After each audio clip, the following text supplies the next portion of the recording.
Assalamualaikum warahmatullahi wabarakatuh. Perkenalkan, nama saya Muhammad Farhan Hidayat dengan 3 digit PIN terakhir 041. Pada kesempatan kali ini saya akan menjelaskan untuk materi selanjutnya yaitu penggunaan ESP32 kemudian dengan interrupt dan DHT22. Nah, di sini kombinasi cerdas untuk monitoring suhu dan kelembapan. Nah, ringkasannya itu menjelaskan kemampuan ESP32 dan STM32, konsep interrupt pada microcontroller, dan data DHT22, yaitu untuk mengukur suhu serta kelembapan, dan interrupt juga, sertai praktik penggunaan interrupt untuk pembacaan efisien dan hemat daya.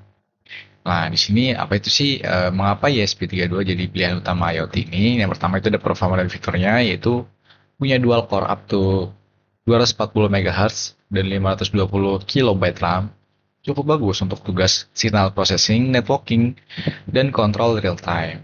Dan ada komunikasi terintegrasi, yaitu ada Wi-Fi plus Bluetooth, ya. Bawaannya juga bagus dan bisa connect langsung ke smartphone dan perangkat modul tambahan. Selanjutnya ada efisiensi daya, yaitu mode fitur like atau deep dan kemampuan bangun via eksternal interrupt untuk ESP32 serta STM32 yang ideal untuk sensor mode uh, bertenaga.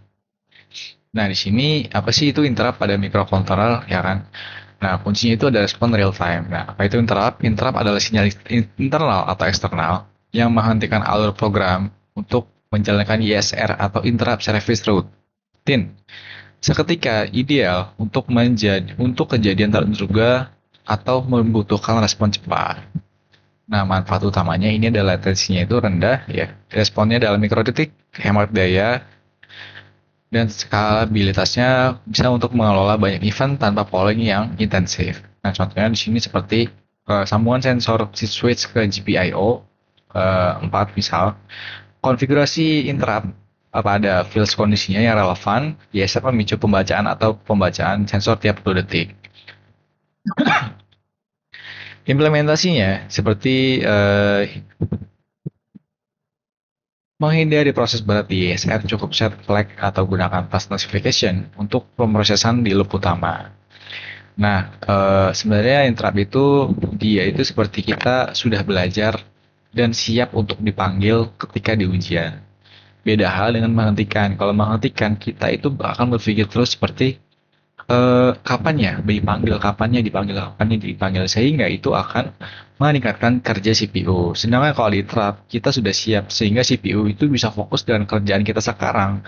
Dan seketika kita tiba-tiba dipanggil untuk pekerjaan yang lain, kita sudah siap seperti itu. Jadi tidak membebankan CPU dengan ada interrupt ini. Jauh lebih bagus. Lanjut di sini yang terakhir itu ada yaitu penggunaan project ya, DHT sensor, DHT22 sensor suhu dan kelembapan. Nah, spesifikasi utamanya itu suhunya itu bisa dari minus 40 hingga plus 80 derajat dengan akurasi kurang lebih 0,5 setengah derajat lah ya. Nah, rentang kelembapannya juga 0 sampai 100 RH ya. Akurasinya juga kurang lebih 2% sampai 5% RH. Frekuensi pembacanya tiap detik itu udah cukup oke. Nah, memakai DHT22 ini juga uh, membuat sangat andal sekali dalam ukuran sensor.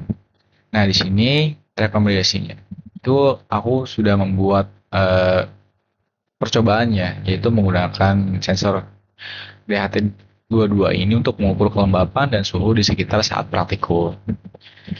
Lalu ada pembacaannya. Sini aku bakal melakukan project nanti. Penggunaannya itu seperti ketika suhu sudah di atas 35, dia akan memunculkan warning pada layar seperti itu. Nah, ini aja untuk penjelasan singkat dari interrupt DHT22. Lanjut, aku bakal ngebahas apa yang sudah kita lakukan pada praktikum sebelumnya.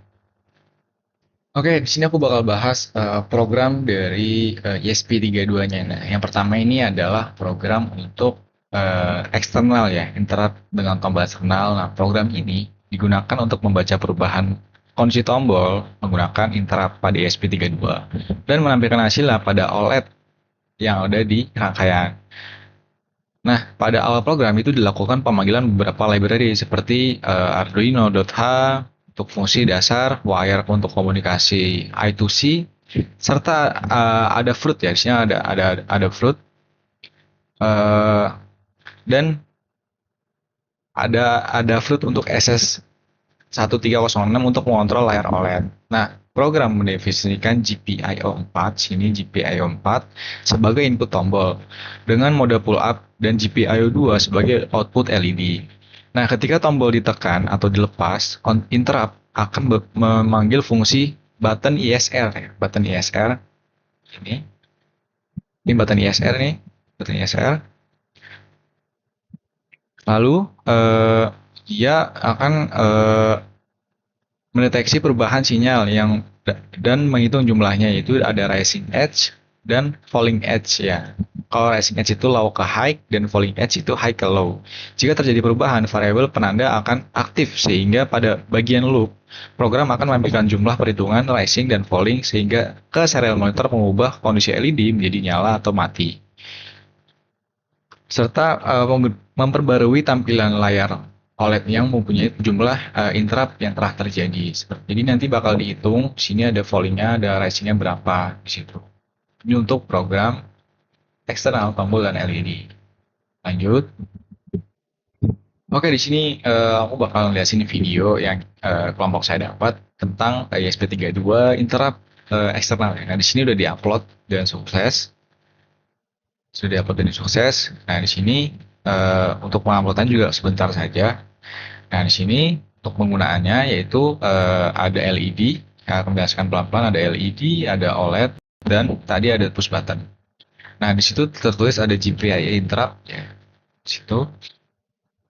Nah, di sini saat ditekan itu akan menghitung ya jumlah rising dan falling. Jadi dari rising itu dari low ke high dan falling itu dari high ke low. Dan di sini dia akan menghitung secara sendirinya. Nah, ketika tombol 3 kali ditekan dan 3 kali ditekan dia akan mati. Dia 3 kali ditekan kemudian dia akan nyala seperti itu untuk menghitung rising dan fallingnya. Nah, di sini rising dan fallingnya itu berbeda ya. Nanti akan berbeda tergantung jumlah dari mana LED itu menyala saat ditekan. Nah, di sini. Nah, sini dia rising dan fallingnya itu berbeda ya. Dia akan berbeda di sini rising dan fallingnya. Jadi saat dia LED-nya menyala itu dihitungnya adalah fallingnya. Jadi hanya falling yang nambah, rising itu nggak nambah seperti itu. Ini untuk penjelasan eksternal ISP. Seperti itu. Oke, lanjut. Oke, aku bakal ngelasin program yang kedua yaitu internal. Oke, aku bakal ngelasin lanjut deh. Oke, lanjut aku bakal ngelasin program ESP32 penggunaan internal tombol ya, dan LED-nya juga. Nah, di sini pada program ini menggunakan suatu proses otomatis setiap 2 detik ya untuk menampilkan hasilnya di layar OLED serta juga pada serial monitor. Nah, pada awal program dilakukan pemanggilan library Arduino Wire untuk komunikasi I2C serta ada fruit GFX dan ada fruit SSID ini di sini SSID SSD 1306. Lalu pin GPIO 2 ya, pin GPIO 2 itu digunakan sebagai output untuk LED. Nah, program kemudian menginisiasi hardware timer dengan prescaler 80 sehingga setiap tick bernilai 1 mikrodetik. Nah, timer diatur juga untuk menghasilkan interrupt setiap 2 detik ya, yang akan memanggil fungsi on timer di mana variabel menghitung interrupt akan bertambah dan menandakan bahwa interrupt telah terjadi. Pada bagian loop ya, pada bagian loop sini itu jika flag interrupt aktif, maka program akan membaca jumlah interrupt yang terjadi dan menampilkan nilai tersebut pada serial monitor, menyalakan atau mematikan LED secara bergantian, serta memperbarui tampilan pada layar untuk menunjukkan jumlah interrupt. Nanti pada akhirnya itu dia akan menghitung ya, tahunnya di sini menghitung berapa jumlah interrupt yang telah terjadi. Seperti itu. Dia akan berjalan secara otomatis 2 detik nyala, 2 detik mati, 2 detik nyala, 2 detik mati. Itu untuk program internal LED. Oke, di sini lanjut ke percobaan selanjutnya yaitu penggunaan interrupt setiap detik. Nah, di sini penggunaannya internal LED ya. Jadi dari codingan secara otomatis akan mengupload untuk memerintah ESP32 untuk per tiap 2 detik itu dia akan terjadi terang ya. Seperti ini. Tuh. Jadi dia setiap detik akan menyala dan mati.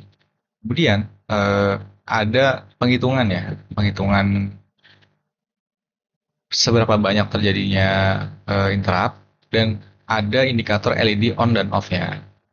Dan ini setiap 2 detik ya. Setiap 2 detik. Sini ada recordingnya itu. Maka akan nanti dia nyala seperti itu. Nyala akan mati.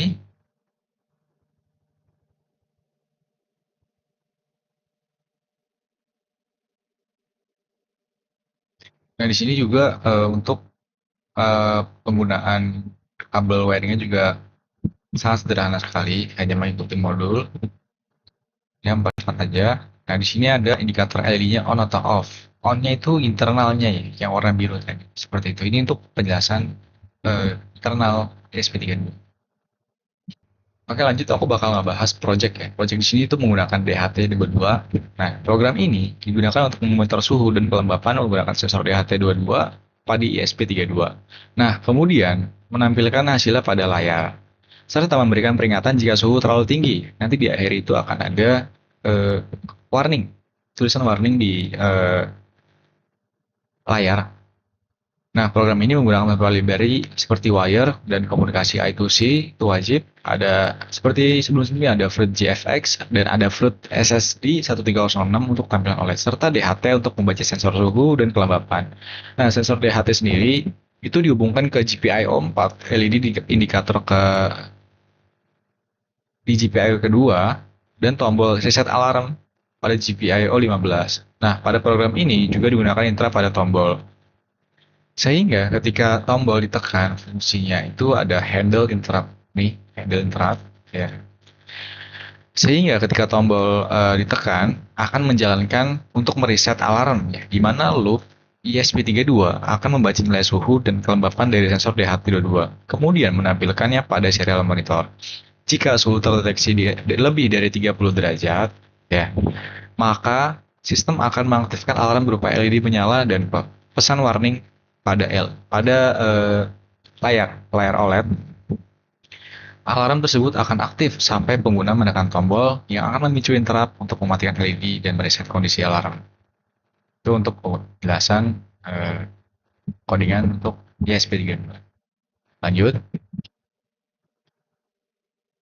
Oke, di sini aku bakal lanjutin penggunaan project ya. Di sini aku bakal menjelaskan tentang penggunaan DHT22 dan OLED di sini. Ini lagi diupload cuma sebentar saja dan berhasil.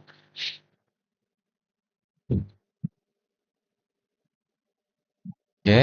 Nah, di sini untuk penggunaannya itu adalah pengukuran suhu dan humidify atau kelembapannya. Di sini penggunaan sensor DHT22 yang kemudian akan dipanaskan. Nah, ketika suhunya di atas 30 derajat, maka eh, dia di layar OLED akan menampilkan warningnya dan LED pasti akan menyala. Di sini suhunya perlahan-lahan naik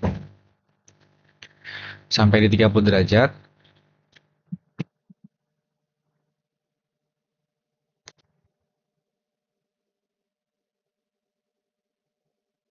Ini kita percepat saja. Nah, jadi di saat dia di atas 30 derajat, maka akan tulis tertampil warning dan LED-nya ini akan menyala seperti itu. Ini untuk program yang project. Sederhananya seperti itu. Dan saat tombol ditekan, itu akan mereset alarm warningnya seperti itu. Dan di serial motor pun muncul.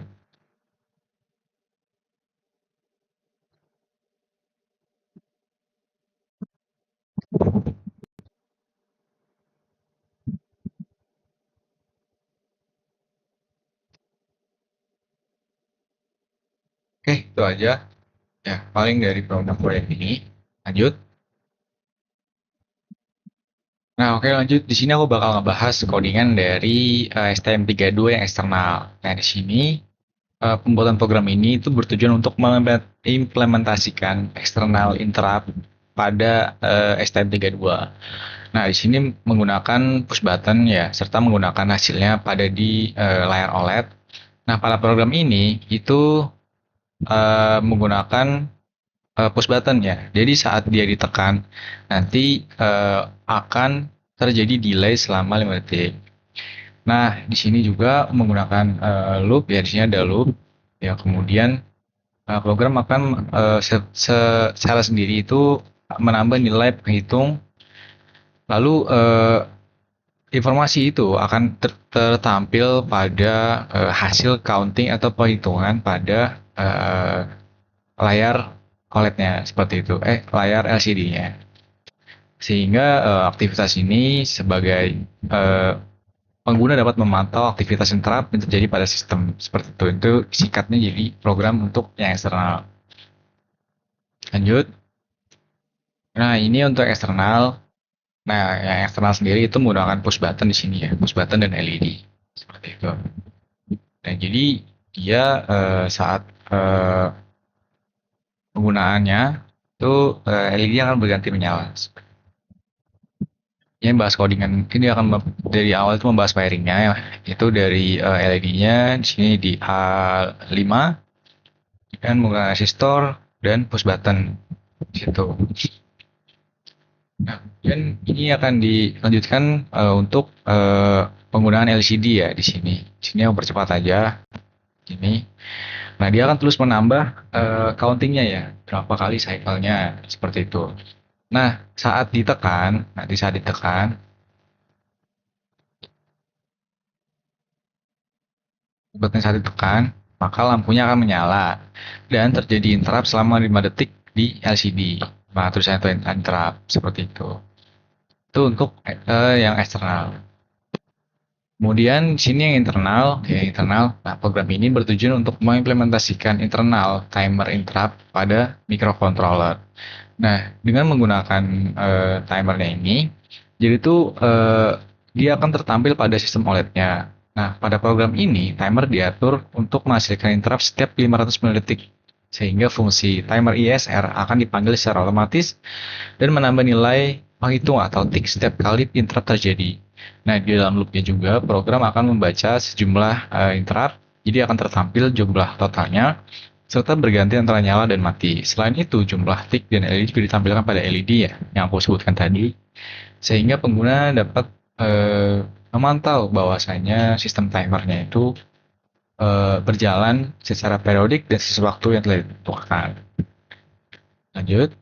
Nah, jadi di sini untuk yang STM32 internal, nah, jadi saat timernya itu berjalan, di setiap setengah detik, dia itu akan menyala dan mati. Itu tergantung jumlah delaynya berapa ya. Nah, di sini tertulis bahwasanya timer integer itu di integernya ada 18 kali dan menampilkan LED-nya saat LED off dia off, saat on ya on, dan tetap menambah jumlah cycle-nya ya untuk penggunaan yang internal ini. Seperti itu untuk interrupt-nya.